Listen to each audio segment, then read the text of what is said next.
Owner-drivers are a small business, but collectively they could make a huge impact on the transport industry. Today's meeting was for all owner-drivers across the state. 54 turned up, highlighting the difficulty people working for contracts can face in affecting employer or market behaviour. The union says even this small number has brought the government to the negotiating table to set some industry standards. A code of conduct covers such things as being paid within 14 days for the work that you do, things that make it more viable for those people to run their business. According to the union, the problem is that the government won't make the code enforceable or allow for increased haulage rates. While drivers say the GST has soaked between 5 and 11% out of their bottom line, major haulage companies have squeezed contractors' margins to increase their own profitability. Faced with increasing fuel and truck costs, Wayne Davidson wants a minimum haulage rate of $1.50 per kilometre and an end to backloading, the practice of paying half rates for return trip freight. Out of Newcastle, we're getting paid $3 a tonne less than what we were 10 years ago.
This Channel Street site could soon be a $6 million development with a $1 million view.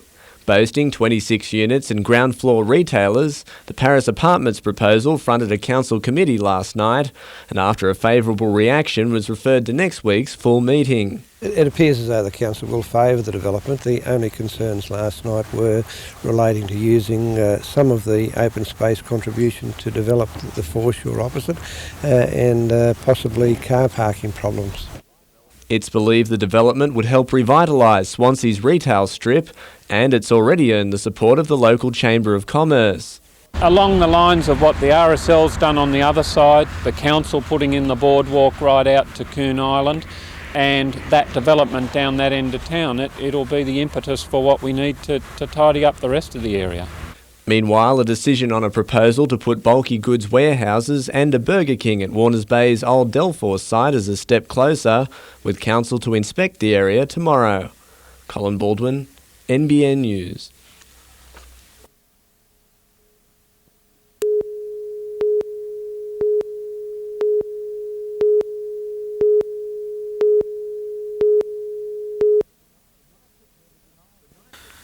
The Knights have never denied having an extra man on the field against Parramatta, but they've always questioned the $10,000 fine imposed for the breach. Thinking it was excessive, Newcastle believe they can now prove it and have issued a report to the NRL to back their claims that also raise serious questions over the interchange system. Part of our argument is that the NRL do have to tighten up on the sequence of how players are replaced. Replacing is simply not what coach Warren Ryan could do given the efforts of his two young wingers. Lenny Beckett hasn't put a foot wrong all season, while Tamana Tahu's most recent performance has raised the bar for Darren Albert, who'll now continue his comeback this week in First Division. I didn't think it was right to drop either Lenny or Tamana, and so Darren's been the one that's got to go back and have another game in seconds. Tahu slots back onto the wing with Matt Gidley returning to the centres as a fit Matthew Johns returns at 5/8. The pack survived a round without serious injury, while Paul Rohihi grabs the vacant spot on the bench. And the Knights believe Adam McDougall is close to signing, so long as they agree to let him trial with American football sides, should he be invited. It's just a matter now of fine-tuning the legal aspects of the contract.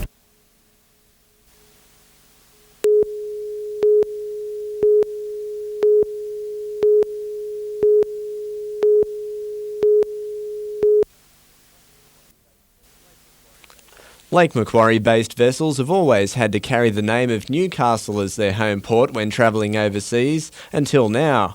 The Australian Maritime Safety Authority has recognised the waterway as a registered port, a victory for yachtsmen like David Mann, who's been pushing for the change for 13 years. But I think to have the status symbol there will be more people encouraged to use Lake Macquarie, and this is what it's all about. The veteran mariner's boat Blue Master now looks certain to become one of the first to undergo a change of location. Ironically, the recognition also comes during the city's bicentennial year and 200 years to the month when Captain William Reid stumbled upon the lake by mistaking Swansea Channel for Newcastle Harbour. I guess the bicentenary is based on the fact that someone came into the lake by mistake. So obviously it's probably a nice gesture 200 years later to be recognised almost legally as a port. Colin Baldwin, NBN News.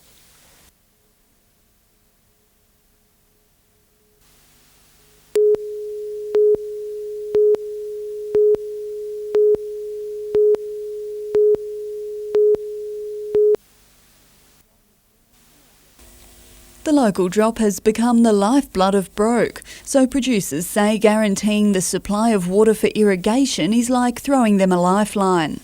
Our wine growing sub-region particularly is now world renowned, and we wouldn't want to do anything that would risk that, and this will ensure that that risk is minimised.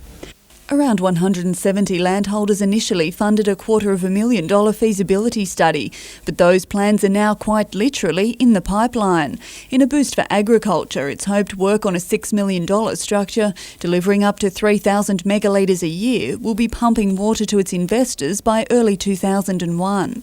Broke looks like being the hub of the tourism industry in the Singleton area because of the number of vineyards that have gone in.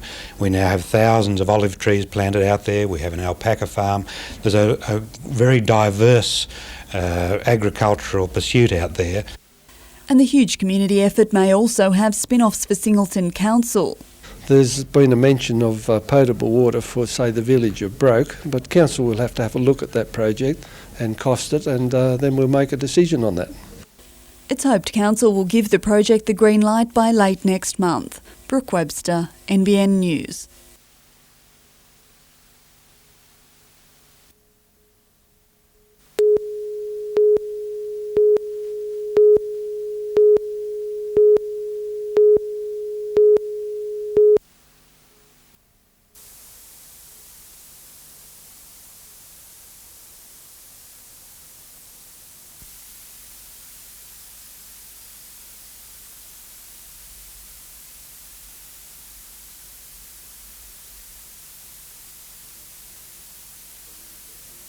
Been in the bush now for a night or so, and we're starting to feel that there would be some concerns for his welfare.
The 2000 player poll was released this week with Andrew Johns voted the game's best player by his peers.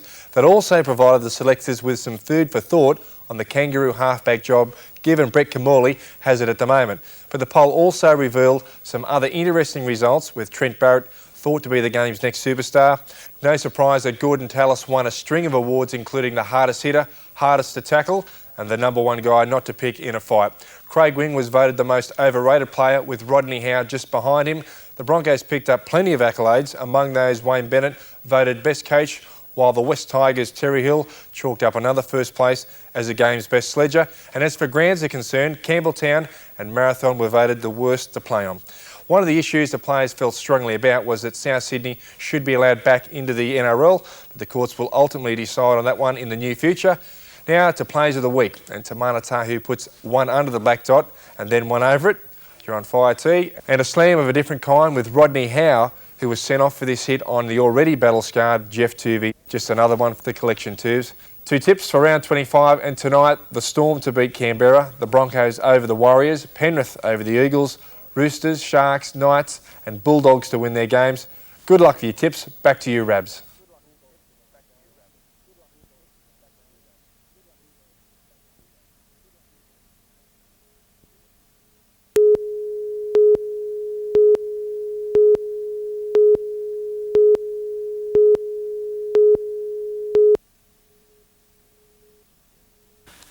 The Sydney Swifts have returned to their surrogate hometown, hoping for a big finish to their regular season tonight. Practically adopted as Newcastle's national netball side this season, after playing several home games in the city, the Swifts arrived today, already guaranteed of a semi-final spot. The pressure's a bit off there, knowing that we are in the semis, but they did beat us last time, so we'll definitely be trying to get that one back on them.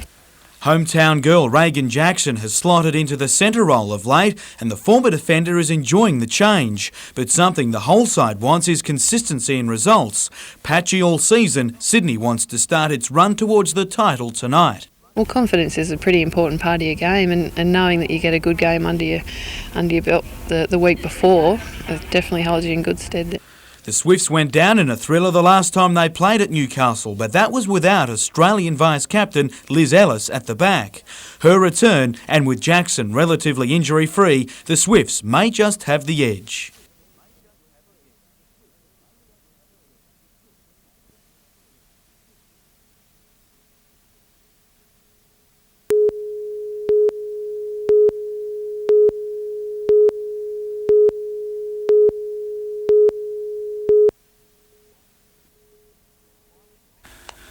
While it's fancy footwear for Andrew Johns, older brother Matthew is just happy to be back running at all after a calf muscle tear has hindered him for the last month. I had a little bit of treatment for yesterday's session and I come through it great, and it feels even better today. In other good news for the Knights, Matt Parsons and Mark Hughes have shrugged off the effects of a throat infection and will play. The centre extra keen to mark up on Terry Hill, who he shared a running battle with the last time the teams met. Definitely looking forward to getting out there against this side again, and I'm sure it'll be another good battle with Terry Hill. He's a good competitor and a good player.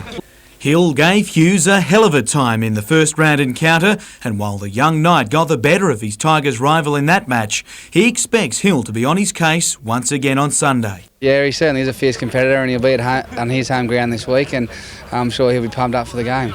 All the action is live on NBN on Sunday from 2:30.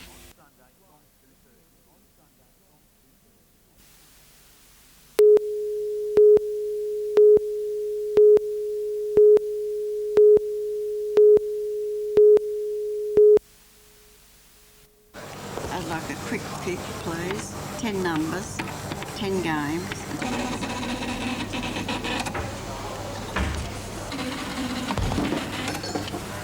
I just like being on the pension, getting the pension and no filling in anything and all that. Now I'll have a hassle, but still I suppose it's a good hassle. And yourself. Thank you very much. Okay. We will have trips. We come up and down to Queensland occasionally. It'll just mean we can stop at better motels.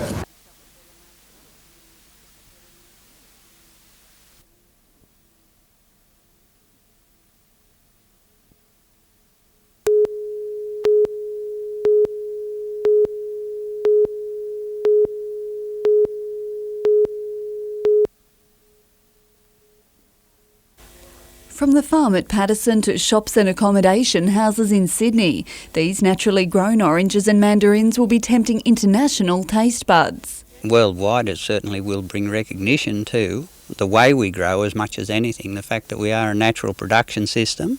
But the real value of the opportunity is not nutritional, rather it's a chance to showcase the local region and its near-perfect growing conditions. All of the natural predators that look after and keep things in balance are all here, and we are far enough from the coast that we don't have the fungal problems that coastal growers have, and far enough from the inland we haven't got their problems either.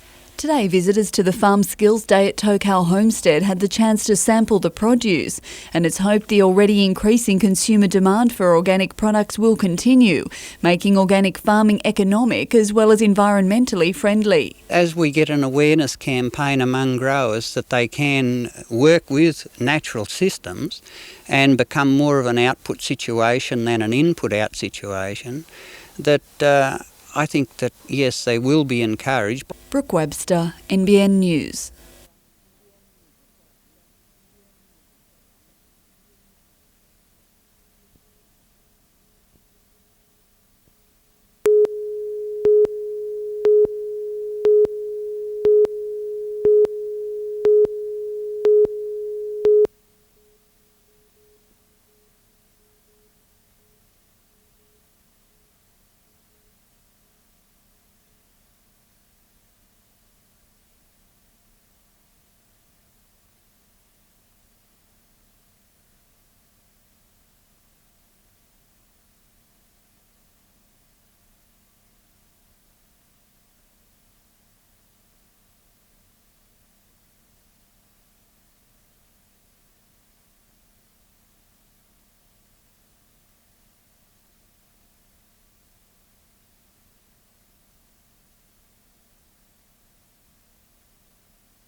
When police spotted this stolen blue Commodore at Barnsley, west of Newcastle this morning, 3 boys inside fled into bushland, losing part of a disguise along the way and leaving money drawers and cash registers behind. A massive search of the suburb and surrounding bushland began, with officers checking through homes and backyards. A helicopter guided patrols towards possible hiding places like this abandoned car and an isolated tin shed. But phone calls to police from residents in the area eventually allowed the dragnet to close in on this farmhouse where 2 boys were cornered with the help of the police dog. They were taken to Toronto Police Station to be interviewed about 5 armed robberies and as many suburbs in the past 36 hours. We received numerous reports from the public in relation to where these persons may be, and without their assistance we may well not have ended up with this excellent result. Another boy remains at large. Paul Lobb, NBN News.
The dual carriageway running from Edgeworth to Glendale is a high traffic area, and over the past few years complaints have been made about the level of noise created from the vehicles.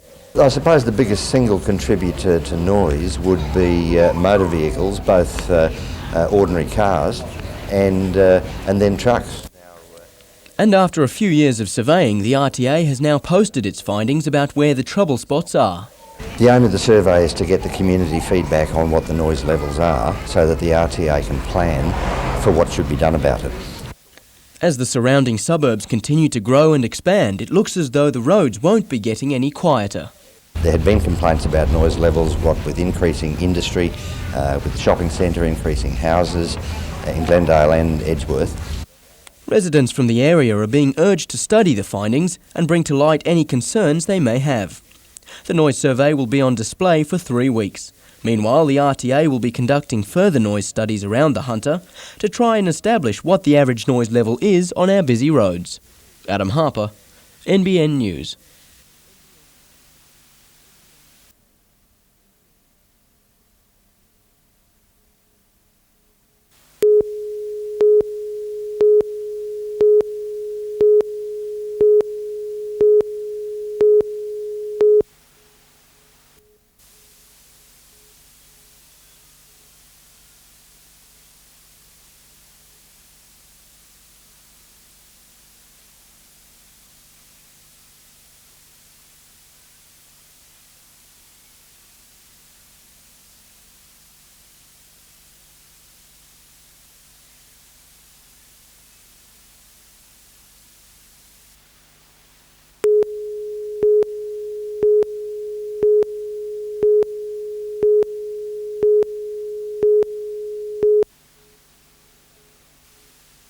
The last few years have been tough for workers at Rio Tinto's Hunter operations, with protests over pay and conditions some of the most memorable in history.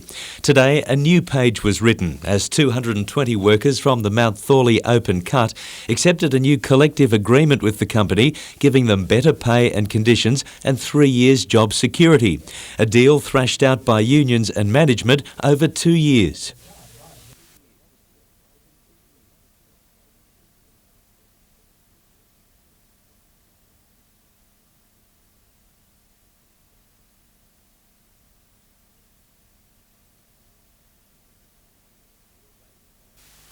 The deal raises the average salary at the mine to close to $100,000 in exchange for 12-hour shifts. I wouldn't do this if it wasn't going to make the mine more profitable, and part of making the mine more profitable is jobs become more secure as a follow-on impact of that. So I think it's going to be good for the employees as well. I'm all for it. Yeah, why's that? Well, it's going to help everybody. Gives the guys that work there a bit more security. News of the deal has sparked a strike by 170 workers at Rio Tinto's Howick mine, but the union is confident another deal can be struck there as well. I guess that now allows us to get on and rebuild a relationship and perhaps use today's agreement at Mount Thorley as a platform to work to reaching an agreement at the other Howick and Hunter Valley mines. Paul Lobb, NBN News.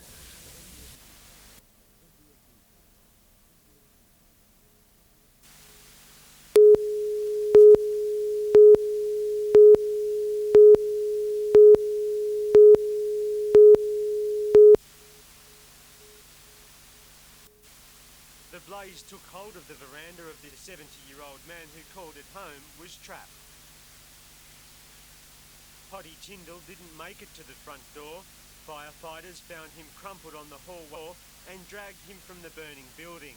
Ambulance officers took over in the front yard, looking a man in relation to the fire. No charges have been laid. Newcastle detectives believe it was a premeditated arson attack. It's a very vicious.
In almost every corner of Hunter wine country at the moment, there's construction underway.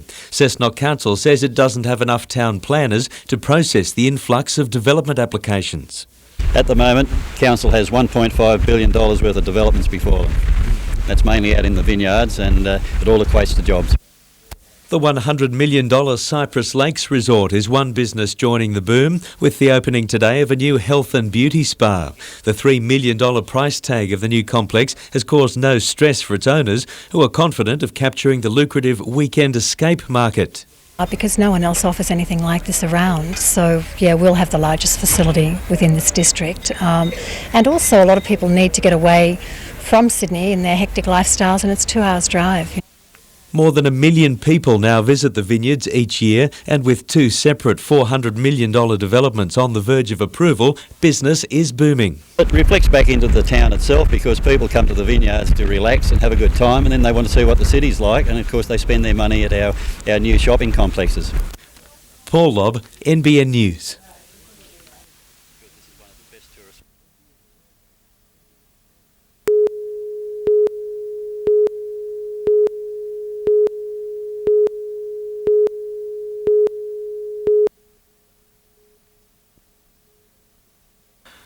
Tony Butterfield was there when Newcastle first ran out into the Sydney comp in 1988, but he'll be the last to get caught up in what will be an emotional Sunday afternoon. In my position as captain, I don't think I can afford that luxury. While the crowd will almost certainly be a sellout, Barts will also play in front of many of his former teammates, with an old boys' day attracting plenty of support. At this stage, there's just too much on. There's too much at stake, and we can't afford to take our eye off the prize. And coach Warren Ryan couldn't agree more. We're too close to victory to start, getting distracted now. The coach can't find any reason to replace teenage wingers Tahu and Beckett either. Both hold down the wing spots in an unchanged backline. But with Danny Baderas out, a reshuffled forward pack sees Sean Rudder move to hooker, Matt Parsons starting, along with Ben Kennedy, who's battling an ankle injury with pain-killing injections to play. Once the effects of the cortisones wear off, and that later in the week you'll have a fair idea where he's going, so by Friday you'll know. As for the ultimate send-off, Barts is known for an age how he'd like to leave the game for good. What kid doesn't dream about holding the trophy aloft at the end of the year? But fairy tales rarely happen. There'd be few fans who couldn't wish for a better farewell either. Jim Callanan, NBN News.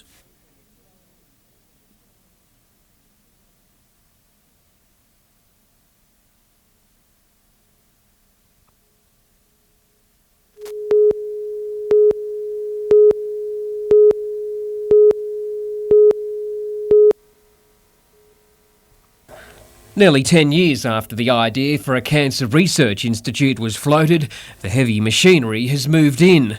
The main players were also on the Waratah site, finally realising a dream. Been some time in waiting for it, and the people will be very pleased to see the end result. Hunter developer Stronach will build the institute, generating up to 50 jobs. This is a major public project, and we're just so pleased to have been chosen. The $5 million institute was funded by the Hunter community through the NBN Telethon in 1993 and $2 million from the state government. The institute will provide specialist breast cancer and melanoma services. There'll also be a strong emphasis on cancer research. We're hopeful, of course, that given better facilities that the clinicians need, we will get better treatment for the community and maybe make some breakthroughs as well at the same time. Meanwhile, it looks more like something you'd see on the racetrack, but this is the latest addition for the Hunter Leukaemia Foundation support group. The Holden Commodore was donated in part by the Peter Brock Foundation to help transport leukaemia patients to Newcastle and Sydney hospitals for treatment. Blake Doyle, NBN News.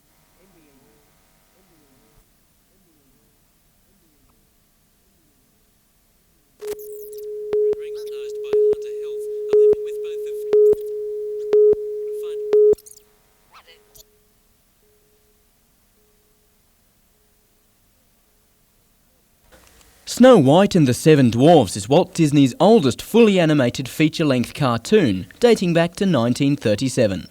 And today it still pulls the crowds. with the added help of stage tricks. Lots of things happen before the audience eyes. Things don't happen behind stage, and then it appears. It actually happens on the ice. It makes it more magical. Newcastle will be the last Australian booking for the show on its current tour, as it heads to China shortly.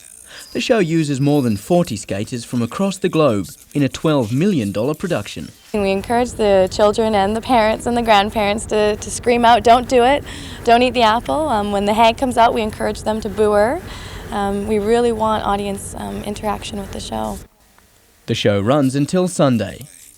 Meanwhile, the Civic Theatre will open its doors tonight on another show, The Beauty Queen of Linan. The news that story was on, did you hear of it? It's a dark comedy about a daughter who is unable to live her own life as she takes care of her mother. Set in Ireland, the show uses 4 actors, including one-time Novocastrian Maggie Kirkpatrick. The show can be seen at the Civic Theatre until Saturday. Adam Harper, NBN News.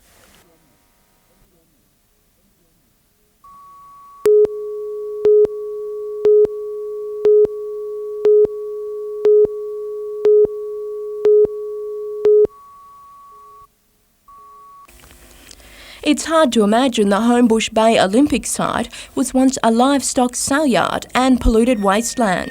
But now, 8 years on, the site is nearing rehabilitation and a new life. They did a remarkable job over the last 8 or 9 years. Some very smart engineers have put some very clever processes in place. They've done lots of cleaning up. Dr Hugh Dunstan is just one of a team of researchers that will assess whether the work already done on the site will stand the test of time. The authority wants to ensure that the process is well monitored into the future, that the restoration programs are working, that there is no leakage of any potentially toxic materials. Dr Dunstan believes the site is a testimonial to the ingenuity of Australian engineers and scientists. What we've done is to actually taken something that was virtually not able to be utilised in any way other than as a wasteland, and now it's a very effective site. Dr Dunstan's initial contract is for 1 year, but it's believed the program will run for at least 3. Tanya Carlisle, NBN News.